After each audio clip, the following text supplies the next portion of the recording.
Hello and welcome, my peeps. It's your boy Salt and Skinny, Imam of all that's lean and politically unclean. From the chaotic and savage deserts of Arabia, the Prophet Muhammad and his followers established a new world order, one that revolved around the submission to the one true God, Allah in Arabic. Muhammad's message of the Quran not only provided instructions for achieving one's spiritual fulfillment, but it also directed the Arabs on how to organize themselves politically. It is the unification of the Arabs with the words of the Quran that is considered to be the prophetic miracle of Muhammad. Just as miraculous was the speed in which the Islamic Empire would come to absorb much of the known world. As bad as things looked for the Byzantines and Persians at the time, the idea of a band of Arab Bedouins completely annihilating the most powerful military forces of their day is a pretty difficult thing for historians to just accept. Clearly, the success of the Caliphate came from more than just conquest, as the Arabs not only had to defeat armies, but also be accepted by the local populations. The Muslims managed to do just that within a few decades after the Prophet's death. But as soon as they had established an empire, the Ummah was immediately in a state of crisis. Not from the imperial powers of Rome or Iran, but from other fellow Muslims fighting over who they thought the next caliph should be and how an Islamic empire should be governed. How then could this new political force be so effective in conquering others and at the same time be so riddled with internal strife? Well, my friends, if we are to understand this strange dynamic of the Islamic Empire, we have to understand the religion of Islam itself. In this video, I, Sultan Skinny, am going to present the three main characteristics of Islam that made the Islamic Empire spread just as fast as it does fall apart. For you see, my friends, it is the religion of Islam that is Islamic civilization's greatest achievement, as well as its greatest adversary.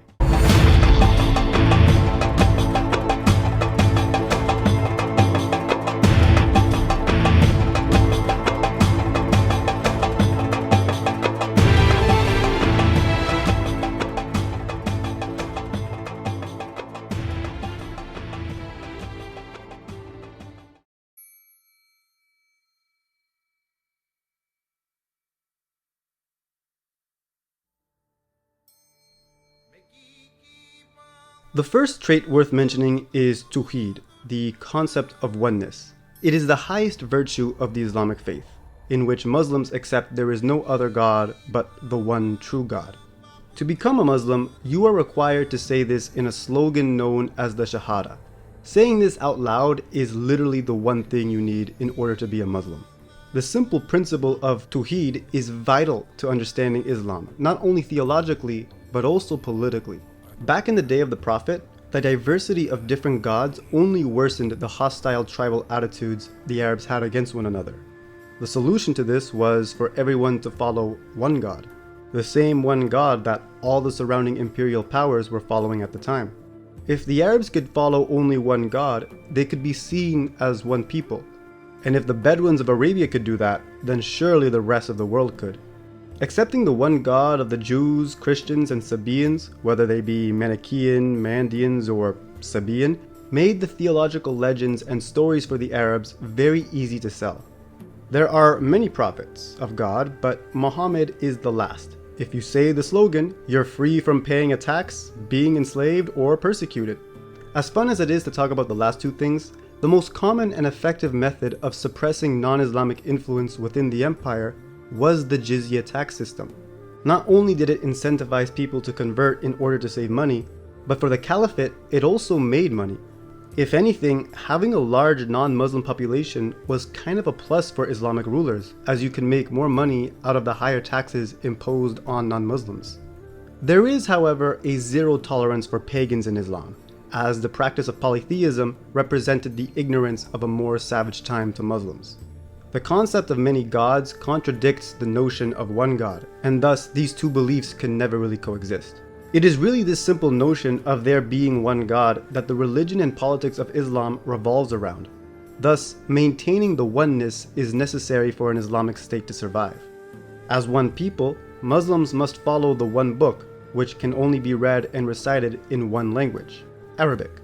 While Christians tend to own a copy of the Bible in their mother tongue, Muslims all over the world read and recite the Quran in Arabic, regardless of their background. The preservation of the Arabic language in the Quran not only prevents the text from being lost in translation, but also maintains the virtue of Tawheed, as every Muslim reads, recites, and repeats the same words of the same God in the same language. This kind of consistency that Islam promotes through Tawheed provides Muslims with a very strong sense of belonging. This solidarity can be seen in how Muslims pray, as all Muslims pray the same way. They bow to the one God, recite the same message of oneness, there is no God but God, in the same language, and face the same direction towards the same single city of Mecca. This rigid notion of oneness is Islam's most effective strategy for expansion due to how simple and inclusive it is. In Islam, everyone is born a Muslim, no matter where in the world they are from. Islam is an ideology, not a race or ethnicity. Anybody can be a Muslim. In fact, it is encouraged that anyone from anywhere be a Muslim, since more followers in more places means more power and influence for the Ummah. This is why the initiation of Shahada is so simple. Islam is seen as the right path to live by, so people should be encouraged to follow it. To Muslims, it is not your fault that you were not raised with the one true faith. That's something only God can bless you with, or that you as an individual can accept for yourself. But if you do have knowledge of Islam, the one true religion that is right about everything, and don't accept it, well, that's just your own fault, so don't complain when you burn in hell for all of eternity. This kind of logic where people have agency over their own beliefs, and Islam being the one true belief, gives Muslims a sense of righteousness, because they chose to believe in the one true religion. Essentially, the Ummah is made up of people who think and do the same, not look or are the same. Thus, when you have a community of individuals who all believe and do the same thing, you start to see yourself as one with the people. It is this simple but strong sense of unity under Tawheed that the Arabs and everyone who accepted Islam managed to overthrow the other religious establishments of the Byzantines and Sasanians, who were not as tolerant and inclusive to other religions as Muslims were. But it is also that same rigid focus on maintaining oneness that is perhaps Islamic civilization's greatest weakness. With having to follow the one same God, same book, and same messages, it is pretty important that people follow Islam the same way. But what is the one true way to practice Islam? There's one book, but what's the one true interpretation? There's one God, but what's his one true nature? Although following the same book sounds easy, the Quran is no ordinary book. The Quran is a series of different sayings that the Prophet said to his followers, but the verses themselves are poetic and abstract. So what the Quran means is not entirely clear, meaning that the one book and its God-given messages that the one God delivered to mankind can be interpreted in many different ways. This has, of course, resulted in the development of different Islamic schools and sects, making the religion of one God come in multiple forms.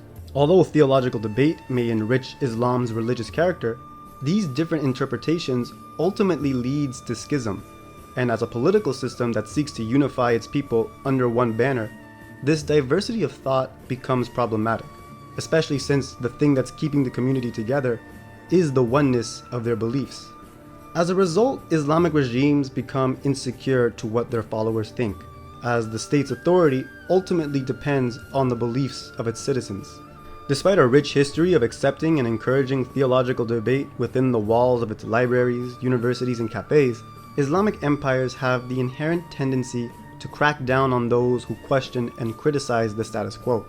Different Islamic interpretations lead to conflict within the Ummah, so it is in the interest of the state not to allow a variety of Islamic thought be prevalent in the discourse and practice of its society. By having to consistently confine different ideas, the nation is in a constant state of insecurity and repression, something that civilians eventually get tired of dealing with. Despite this commitment to oneness, the Quran's abstract directions and the human error of individualism makes Islam as a religion and political force come in multiple forms. And when the message is about maintaining oneness, the state finds itself in a never-ending competition about which Islam is better.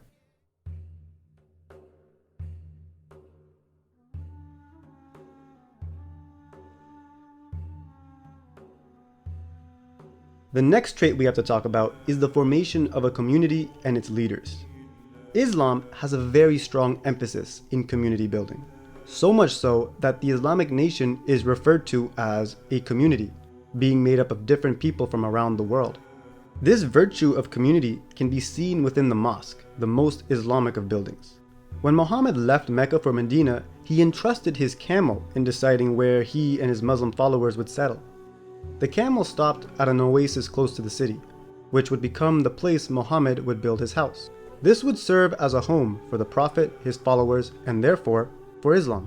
The mosque came into existence not as a temple, but as a home.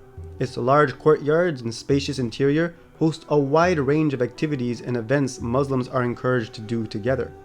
On top of conducting communal celebrations, prayer, and matrimonies, the mosque was also used as a place to educate children, care for the sick, and even conduct legal proceedings. In Islam, there is no separation of religion and state. They are all one and the same. Everyone reads the same book, goes to the same building, and follows the same rules.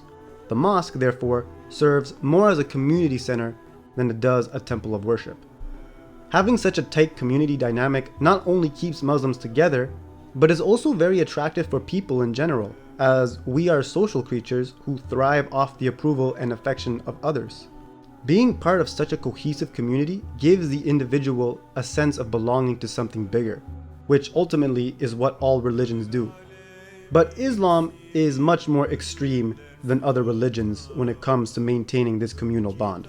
You see, while it is very easy to come into Islam, it is dead near impossible to get out. Not only because you leave the comfort of such a welcoming community, but that same community will also turn on you and probably kill you. Yeah, you see, to Muslims, it's one thing to be born into another religion. But leaving their religion is the equivalent of physically stabbing all of your peers in the back. So, on top of the religion being an attractive one to get into, it is also a terrifying one to be a part of, which sucks if you believe in that kind of stuff, but it's pretty awesome for the state in maintaining control over its populace. To keep everyone on the same page is the job of the imam, literally meaning leader. The imam not only leads the religious ceremonies of the mosque, but is also in charge of the community in general. The primary position of the imam is a scholar of Islamic law and philosophy, which in a society where Islam rules everything is a pretty big deal. Being such an important role in Islamic society, the occupation of imam faces two very significant questions. Who has the right to be an imam, and how much power can the imam hold? It is these two exact questions that every fitna and the entire Sunni-Shia split revolves around. Sunnis believe that the influence of the imam should be restricted to their designated mosque, and that the caliph should be appointed by the ulama, a council of Islamic jurists and scholars, essentially imams. To Sunnis, the position of caliph is more political than it is religious. The caliph's authority as the head of state is reliant on the approval provided by the ulama, a selected group of imams. Shias, however, view the role of imam very differently. As well as being spiritual leaders, Shias believe that imams are to hold political power as well. In fact, instead of caliphs or sultans, Shias have imams as the head of state. But the imam can't just be anybody. On top of being a scholar of Islam, the imam must also trace their lineage to the Prophet Muhammad. It is believed by Shias that since God chose Muhammad to be the voice of the divine, his descendants must in turn inherit that divinity. To Shias, imams are infallible and all-knowing. They cannot sin or make wrong decisions. They are God's representative on earth. One can only be an imam if they are appointed by the previous imam, a decision that has the almighty approval of Allah. So instead of a caliphate, Shias have imamates, a state ruled by a religiously divine leader who can trace their lineage to the Prophet Muhammad. But of course, political successions among family members rarely ever go so smoothly. Within Shia Islam, there are a number of different sects, all of which argue and fight over who the legitimate imam should be. This obsession over birthright succession only made Shia Islam and Islam in general more fractured than unified.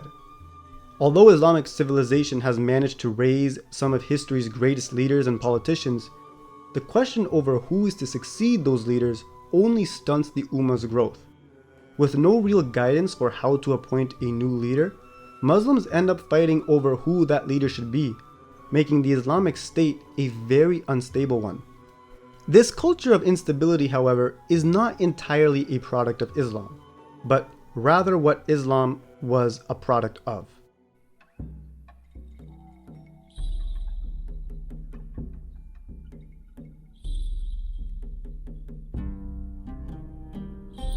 With the majority of Muslims being from countries like Indonesia, Pakistan, and Nigeria, it is easy to forget that Islam was created by and for the Bedouin Arabs. It is because of Islam that the Arabic language and its culture is so dominant in the Middle East.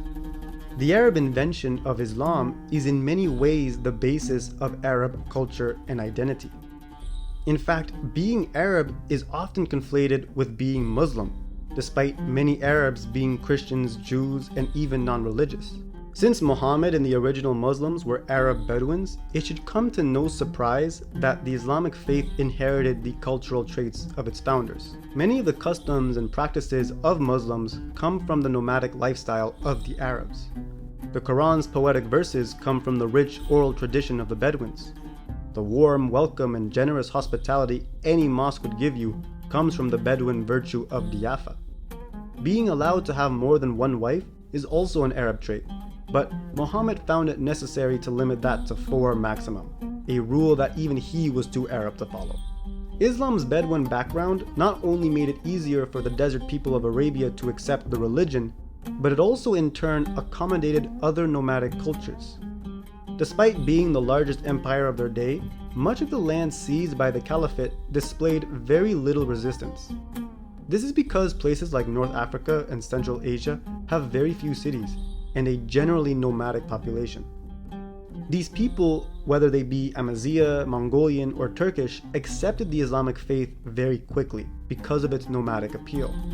In fact, they accepted it so quickly that they would create their own Islamic dynasties and empires, ruling over the Arab people while speaking the Arabic language and practicing the Arab religion of Islam. By being a product of nomadic life, Islam was able to easily incorporate nomadic peoples into the Ummah. Not only does this mean more followers, but the nomads themselves were always among the most avid of travelers and most fearsome of fighters. But an empire that accommodates nomadic warriors is always a fragile one. Not only do these different nomadic peoples compete against one another for power and influence, but nomads in general compete among themselves. Despite following a religion that instructs its followers to submit to the one true God and become one people, the Arabs never lost their devotion to their tribes and family. All of the issues listed prior to this moment are a direct result of Arab and nomadic tribalism. The whole succession crises, the fitnas, the sectarian divide, the formation of entire sects in general, all trace their origin to the tribal nature of Arab Bedouin society. The Umayyad dynasty being overthrown by the Abbasids, tribal. Abu Bakr getting to be caliph instead of Ali, tribal. Every single civil war then and now, you guessed it, tribal. While Islam managed to drastically change the cultural and political landscape of the world, it didn't really change how the Arabs conducted themselves. If anything, it just encouraged the Arabs to keep those ties, since they were the ones who brought Islam to the world. The same thing that prevented the Arabs from creating a united community prior to Islam continues to hinder Islamic civilization's progress and stability. The same culture and people that created such a successful civilization are the very things that threaten its existence. In other words, there is nothing more threatening to Muslims than other Muslims. But despite these tribal conflicts, sectarian divides, and ideological crackdowns, the Islamic world and the empires it produced would remain the most advanced, powerful, and sophisticated political entities for much of the Common Era. How then could this civilization, made by the tribalist Arabs, be so ahead of everyone else? Well, you see, my friends, while the Arabs may have created the religion of Islam, the formation of such an impressive empire is credited to someone else. The Arabs had no experience with empire building prior to Islam, so they needed a helping hand to get their caliphate rolling. Although ruled by Arabs, the Islamic Empire was forged and stabilized by another nation, a people so masterful in the imperial arts that we call their rulers the King of Kings. Next episode, we leave the Arabian Peninsula into the Iranian Plateau, where we meet the founders of the world's first superpower, a civilization so successful that even their conquerors would become the conquered.